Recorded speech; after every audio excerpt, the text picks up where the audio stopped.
बिस्मिल्लाहिर्रहमानिर्रहीम, अस्सलाम वालेकुम रहमतुल्लाहि व बरकातुहू। मेरी यूट्यूब के ऊपर बेशुमार वीडियो उर्दू ज़ुबान में मौजूद हैं, लेकिन आज मैं ये वीडियो पहाड़ी में बना रहा हूँ।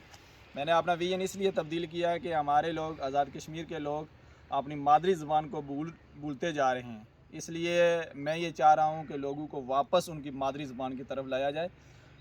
अज असां एक टूर बनाया जड़ा बच्चों ने नाल अपने घरों डमास तू दनगली ना किया है।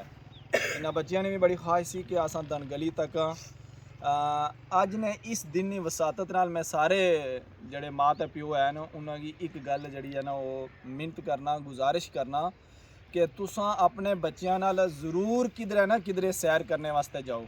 लेकिन सैर ना ये मतलब हर किस नहीं कि बच्चों की घरों पैक किया तो उस जगह पर की नहीं है जिथे तुसें सैर करनी है, बल्कि राह विच कोई भी अच्छी चीज़ अच्छनी है, कोई तारीखी मकामात अच्छने हैं तो उन्होंने ज़रूर दसालो और उन्होंने अपने नाल के नहीं तो उस मकाम पर जाओ।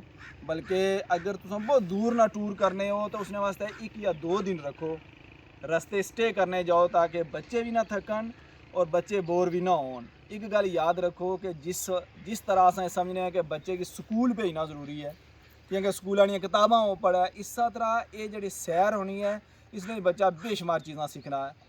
तुस घरों निकले हो तो बच्चे की जी सफ़र नहीं दुआ है वो सिखाई सकने हो, बल्कि अगर उस याद की है तो दोबारा उसने को पढ़वाई सकने हो उसने अंदर।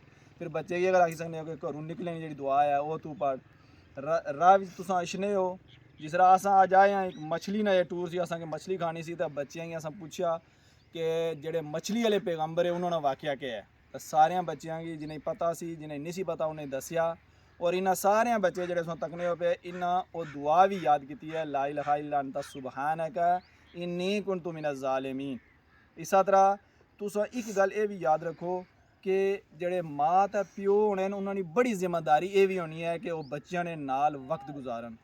वो ना माँ है वो ना ही प्यो है जड़े आपू अपने दोस्तों नाल वक्त गुजारने, अपने दोस्तों की टाइम देने, उन्होंने सैर करने तो अपने बच्चों नाल नहीं करने। ये गल याद रखो, वो असल माँ ते प्यो जड़े अपने बच्चों नाल सैर करने, अपने बच्चों नाल वक्त गुजारने। बहुत शुक्रिया।